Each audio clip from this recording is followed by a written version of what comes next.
Drama serial حیا جو کہ بہت ہی دلچسپ ڈرامہ بن چکا ہے، اس میں آپ کو دکھایا جائے گا کہ حیا جو کہ بہت زیادہ بے حیا ہو چکی ہے، وہ سب گھر والوں کی کمزوریاں ڈھونڈ رہی ہے۔ وہ یہی سوچ رہی ہوتی ہے کہ اگر تخت پر بیٹھنا ہے تو سب لوگوں کی کمزوریاں، ان کی خوبیاں اور خامیاں جاننا ہوگی، تاکہ میرے راستے میں آنے والے تمام لوگوں کی ڈور میرے ہاتھ میں ہو اور میں آسانی سے تخت پر بیٹھ سکوں۔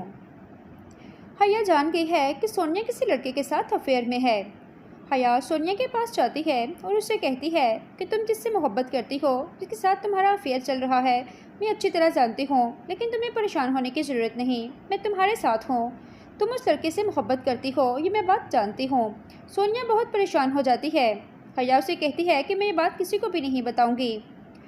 لیکن جب ارم حیا کے پاس آتی ہے روحان کا حال پوچھنے کے لیے، تو یہ بات حیا کو بہت زیادہ بری لگتی ہے اور وہ ارم کو کھڑی کھڑی سنا دیتی ہے اور کہتی ہے کہ روحان اب میرا شوہر ہے، اس لیے بہتر یہی ہوگا کہ تم میرے شوہر سے دور رہو، مجھے تمہارا یہاں آنا بالکل بھی پسند نہیں۔ ارم اتنی بے عزتی کروا کر اپنے کمرے میں جا کر پھوٹ پھوٹ کر روتی ہے کہ آخر حیا اس کے ساتھ اسے کیوں کر رہی ہے۔ ارم اپنی ماں سے کہتی ہے کہ میں سوچ بھی نہیں سکتی تھی کہ حیا مجھ سے اتنی نفرت کرتی ہے، اگر روحان اس کا شوہر ہے تو میں بھی تو اس گھر کی بیٹی ہوں اور میرا بھی کچھ لگتا ہے، اگر میں اس کی حیثیت معلوم کرنے چلی گئی تو حیا نے مجھے اتنا بے عزت کر کے اپنے کمرے سے نکال دیا۔ ارم اپنی ماں سے جھگڑا کرتی ہے اور کہتی ہے کہ آپ کا ماضی ابھی تک میری جان نہیں چھوڑ رہا اور آپ کے ماضی کی وجہ سے میری خوشیاں مجھ سے چھن گئی، کیونکہ حیا اپنی ماں کو